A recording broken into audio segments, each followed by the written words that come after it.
The risk management process is straightforward.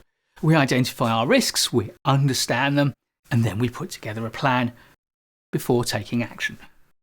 But how do we put together a risk management plan?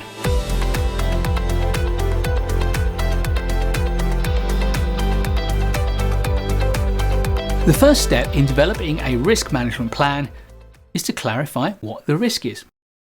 We need to characterize it, describe it, and evaluate it in terms of its impact, its likelihood, and its proximity.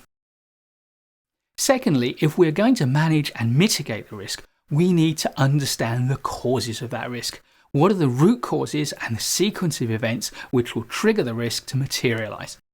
The better we understand the causal sequence that will lead up to the risk happening, the better we can design interventions that will address it as early as possible.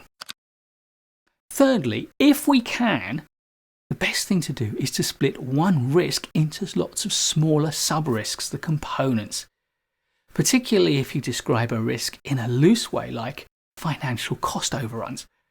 That's actually the sum total of many financially related risks.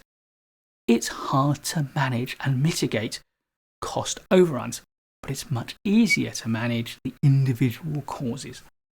Identify those as individual risks and then move to step 4. For each risk, determine which strategic responses are likely to be most successful. And for big risks, you're going to want to combine 2, 3, or even more strategic approaches in your response to that risk.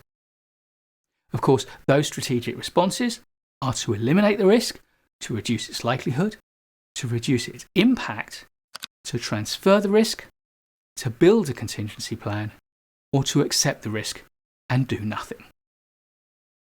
Now, for each of the strategies you're going to use, you need to determine the tactics, the detailed approach we'll take to delivering that strategy.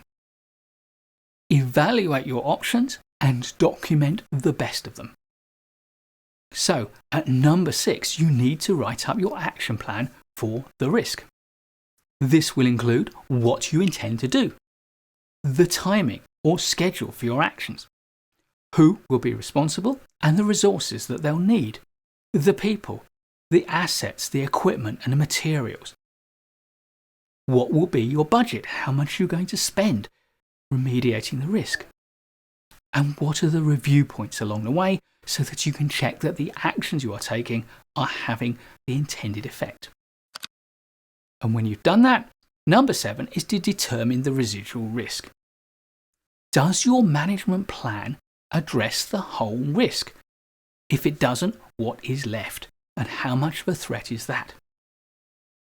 And if a residual risk remains, then step 8 is to document your contingency plans that you can put into action if any of that residual risk is materialized.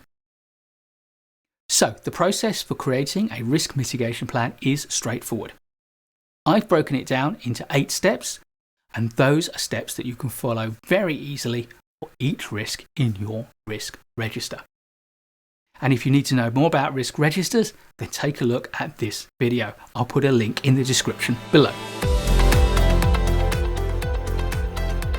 Please do give this video a like if you've enjoyed it. It helps YouTube to know what videos to serve to you next.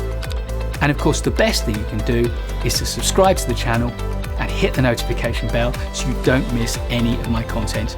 And I'll look forward to seeing you in the next video.